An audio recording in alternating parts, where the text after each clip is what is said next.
Hi, it's Dr. Dena Churchill, innovator in women's health and wellness. And today's video is inspired by a press release that I received on the weekend from New Brunswick, Canada. So I'm in Nova Scotia. New Brunswick is the sister province, about removing a bill proposal, a legislative bill proposal for removing non-medical vaccine exemptions. So I'd like to talk a little bit about that in the video as we go through.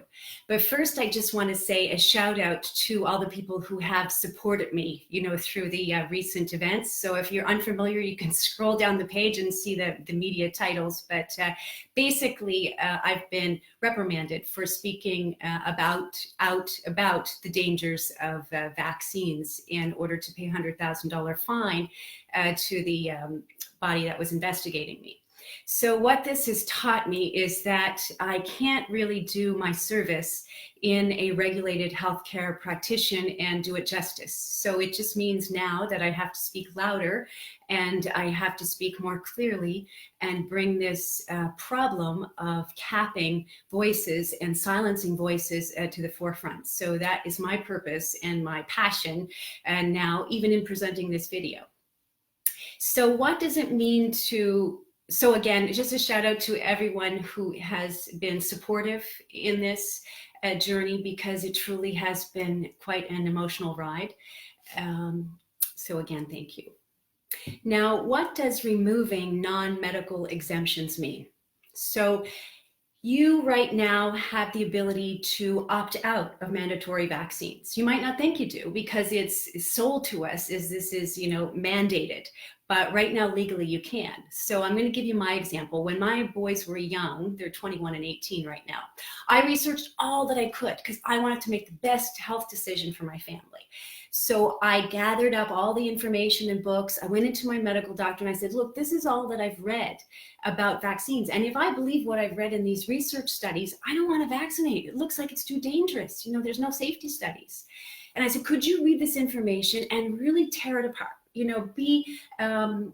So we can debate it. Really tell me what the problems are. And she pushed the books back across the desk and she said, Dena, if I admit that vaccines are dangerous or there's no safety studies, then I have to admit what I'm doing to children every day is harmful. And I can't go there. Now, that to me was a really honest answer, and I'm so grateful for it. As she retired from practice 2 years later, I won't mention her name, but I was really grateful because she didn't call me an unconcerned parent or an anti-vaxxer or somebody that's not taking care of my children. She just said, I can't go there. That's what respect is. That's what human dignity is agreed to disagree. So if they're mandating vaccines, they're not respecting our diversity. I'll go back to that in a second. So what the government is proposing is, again, to take away that medical freedom. And they do that by manipulating the public. They play on your ignorance and by silencing the doctors or the educated people that know the difference. I'm a good example of that. Now, the first point that I often come up with when I talk about this publicly on my Facebook page or in public is, well, the unvaccinated kids can endanger the health of the vaccinated kids. Well, that's false. And what the studies are showing right now, the new science, and again, any of the things that I mentioned throughout here today, I can back it up with research. And I've been gathering research for 20 years. So if you have any questions about anything, email me. I love to share it. But what the research shows is the unvaccinated population are healthier. Why? Because in a vaccine, not only do you have the measles, but you have aluminum, you have mercury, you have polysorbate 80, you have glyphosate, which is again Roundup. In vaccines, a poison, that when you inject, you have to have these adjuvants attached, so it aggravates your immune system. So in fact, a vaccinated person has a chronic inflammation. It's an aggravated response. That's why vaccinated kids have more allergies, inflammation here, asthma, inflammation in your lungs, eczema, inflammation in your skin, autism, inflammation in your brain. It's an aggravated inflammatory response. The conditions are shown to be higher. I'm going to post some links later. So the unvaccinated population is healthier and poses no risk. So a Harvard study says there's no risk to the general public with an unvaccinated person. Now, if you look at that from kind of a basic level, really basic, that if you are vaccinated and you believe in vaccines, then you shouldn't be concerned about someone who's unvaccinated, right? It's not going to hurt you because you have your vaccines, if that's your belief. So why is this bill coming into play? If the vaccinated population is healthier and they pose no risk, why not let them choose? They're removing our medical freedom.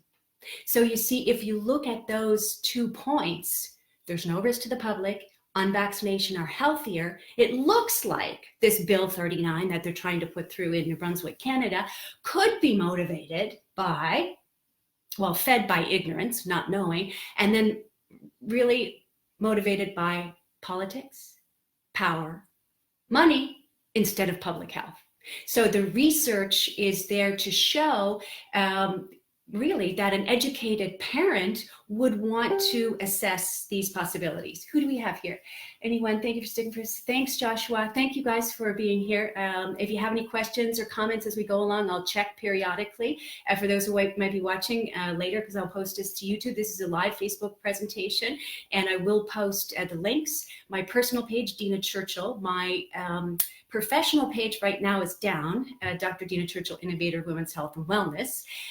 I'm not sure why, but I don't have access to that page just yet. So if you want to join me on my blog, healthtruth.blog, and you can sign up for a newsletter there, just in case I could disappear from this Dena Churchill private page too. So just know I'm at healthtruth.blog if you lose me somewhere along the line. But I was talking about how the vaccinated population is healthier, they pose no risk. So really this policy seems to be motivated by money and profits in pharmaceutical companies and not by public health. Now, let's look at what they've done, because a couple of months ago I did a video about this when there was hysteria created about measles in New York City, and I said it's going to come to Canada, and lo and behold, it has. So 2015, we'll go back, Disney. 26 cases of measles. Wow, hysteria. We've got to populate, we've got to vaccinate everybody. Mandatory vaccines. They pushed through a bill, put mandatory vaccines there in California. And what they found afterwards were half of these cases came from the vaccinated population. I mean, there's strands of measles that actually come from the vaccine itself. So media scare, and push through mandatory vaccines. They did the same in Washington. They did the same in New York City. Now, I just heard, I love Seaside FM radio, but I just heard, we have no deaths of measles because we've successfully vaccinated. Well, the truth is, and there's a medical researcher, Cheryl Atkins, she said there's only been 3 measles-related deaths since 2001. And those were in people who had chronic illnesses. So measles death is, if somebody is already struggling with a chronic illness, then any virus can bring it down. Which reminds me, let's talk about measles. It's not a disease, right? It's a childhood illness. It's a virus. It gives you a fever. It gives you a rash. It lasts for 10 days. If you rest and eat well and take care of yourself, it's gone, and it leaves your immune system stronger. And some of the research says even protects against certain cancers later on. Same with chickenpox, same way, right? Chickenpox prevents against shingles. So that's why if you're taking out the opportunity for our population to have chickenpox, we're going to have more cases of shingles when they're older. Then what they'll do, develop a shingles vaccine that also causes viral shedding and more. It's a vicious cycle. So the body knows best. The body actually knows how to defend itself from these things, and it provides a protective defense. So not allowing our children to have these natural illnesses is actually making our society weaker, which again makes no sense of why they'd be putting in a exemption clause to take out our ability to choose. It's against our Constitution. It's against our freedom, medical freedom, to do this. So what else do I want to say about measles? Again, it's a childhood illness. It's not going to kill you. The likelihood is very slim because there's only been 3 deaths of measles-related deaths, because these people had chronic illnesses, again, according to Cheryl Atkins. But the flip side is that there's 483 measles vaccine deaths. So the vaccine is killing more people than the actual measles. Now that's, so again, but I like the ability to choose. If you want to take your chances with the measles vaccine, I think that's your prerogative. I think that's what medical freedom's all about, but don't take mine to refuse. What can you do? Well, what allows this paradigm to continue, again, is ignorance, right? Ignorance of the educated population. By the way, parents that don't vaccinate, the most common trait amongst parents who don't vaccinate is education. So really the most educated population knows the research and won't vaccinate. So you really need to educate yourself, and that'll take away the ignorance from the masses. And if more doctors can speak out, if more health professionals can speak out, then it adds validity to the message.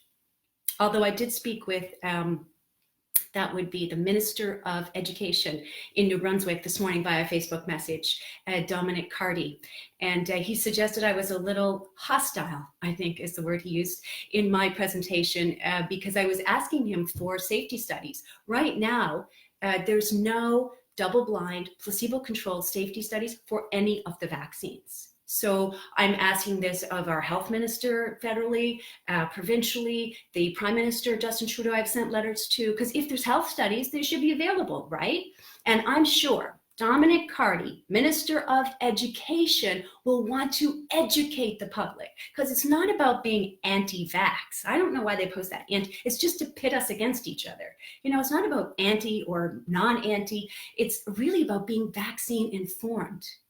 Vaccine informed, because every parent wants to do what's best for their children. It's not about trying to buck the system or being radical. It's wanting to do what's best for your kids. So vaccine informed, medical freedom, that is a loving foundation to which there's no opposition.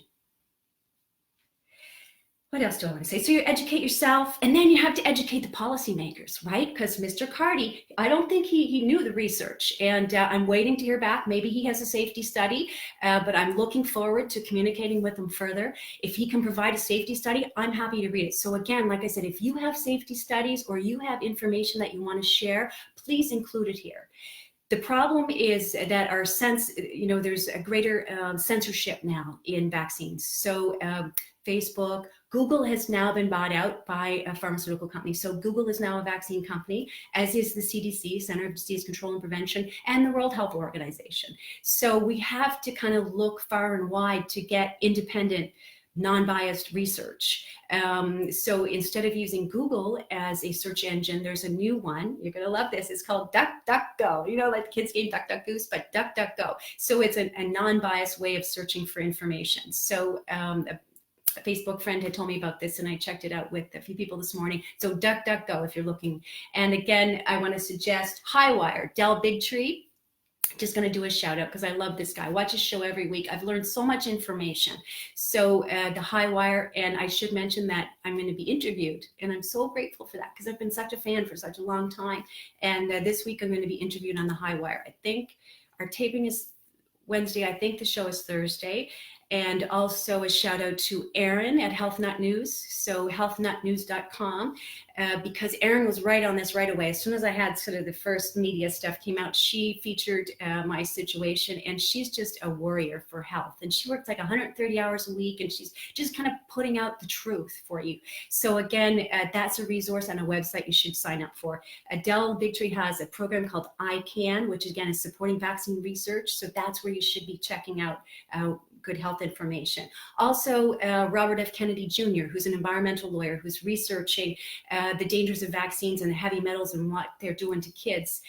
He has a website called Children's Health Defense. Children's Health Defense. If somebody is on their computer, if you could put up these websites, the Erin's website, Erin at Health Nut News, the Highwire, which is ICAN, Del Bigtree, and also the Vaccine Choice Canada. They're great websites. Well, when I had my license suspended for speaking about vaccines, they wrote a letter to my board. And these are a group of people that are made up of parents from vaccine injured kids. So they have kind of a vested interest, right? It's not about money for them. It's about purpose and about helping other parents. So Vaccine Choice Canada, another website. So my point was to educate yourself and then educate your policymakers. Educate those in your immediate circle, but also your MP.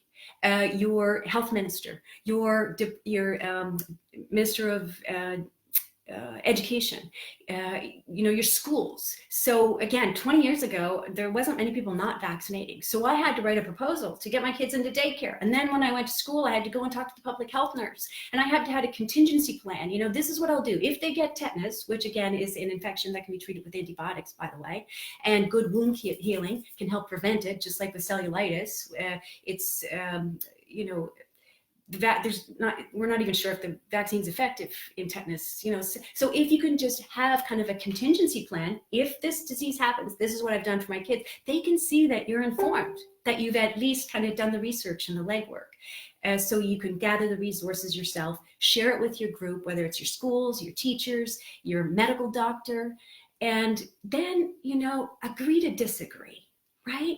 Because this is the problem, is that you go in being too aggressive or hostile because of fear, and it drives people away. If you come, like I did to my medical doctor 21 years ago, I said, look, this is what I've read, and I really want what's best for my child. You're coming from a heart place, right? This is love and gratitude, saying, I want what's best for my children. Please help me make the best decision. And if you have some safety studies you want to share with me, I would love that.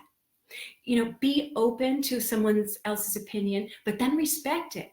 So if you want to put 72 vaccines into your child, by the time your child's 16 years old, it's an experiment because there's no double-blind, placebo-controlled safety studies. But if you want to do it, that's your choice, right? That's what medical freedom's about. But if I don't want to do that because I've read the research and I know the health effects, then that's my personal choice. Now, there's somebody posted on my Facebook page this morning, I think it was, there's no link between autism and vaccines. Well, I have 157 research papers that say different. So unless you can show me something else, your opinion is really your opinion unless you can back it up by independent science, double-blind, placebo-controlled safety studies. That was something I gathered actually from Del Bigtree's show. He showed how vaccines are measured, and they're really tested against one another, but not tested against a control group. So there's not like they get a vaccine and they don't. It's everybody gets a vaccine, but just different ones. So that's why it's not really a gold standard of science. So no vaccines. No health and safety studies. I gave you the websites. Any questions? I just want to check my notes and make sure I have told you everything. So what can you do? This bill proposal, Bill 39 in Nova Scotia, Canada, what will happen if this bill goes through and allows for non-medical exemptions, the ability to opt out? I really think it's going to set a precedence for Canada, and I think you'll see it filter out to other provinces. So it's not a Nova Scotia problem, it's a Canadian issue. So we need everybody on board. I'm going to post the email for the Legislative Assembly, the Legislative Committee, and I'm going to be there. I'm going to, there's this great group of women that are already working for the cause. But if you could send an email, just maybe even posting a link, an article, you can copy and paste some of my comments. You can just something, just an email showing your concern. I think it would be helpful. And again, Dominic Carty is the Minister of Education, and the Legislative Assembly. I will have an email that you could send your queries to, but we really need to be activists. We need to act and again, show our informed consent and stand up for our ability to choose our own medical rights, because this was a comment that came in from one of the ladies in New Brunswick. She said, they have the Medical Association and the Pharmacy Association, signing up and supporting this bill. I thought, yeah, because if they don't, they lose their license. I'm a prime example of it, right? They have to outwardly show they're supporting it. But you know what? Mothers are mothers wherever you go. And it makes me a little emotional talking about that. But, us mothers have this power. It's the creative power that made the universe, right? The love for your kids and to want to do what's best for their health. So I don't care if you have a doctor title, if you're the head of the pharmacy, if you're the Minister of Defense, or you're the Minister of Health, or you're the Minister of Education. If you have kids, you want to do what's best for them. And publicly, you may not be able to, because you'll be ostracized by the community. You have your license taken. Some people are even, let's say, mysteriously disappear when they speak too loudly about their views. Nicholas Gonzalez would be a good example of that. Andrew Moulton, these are vaccine researchers that had kind of untimely deaths. So, people are scared to speak out against vaccines. So you, the population, really need to research it and, again, help us, because together we're stronger. And so, like I said, mothers are a fierce force to be reckoned with. And I think that surpasses any title, hat, association.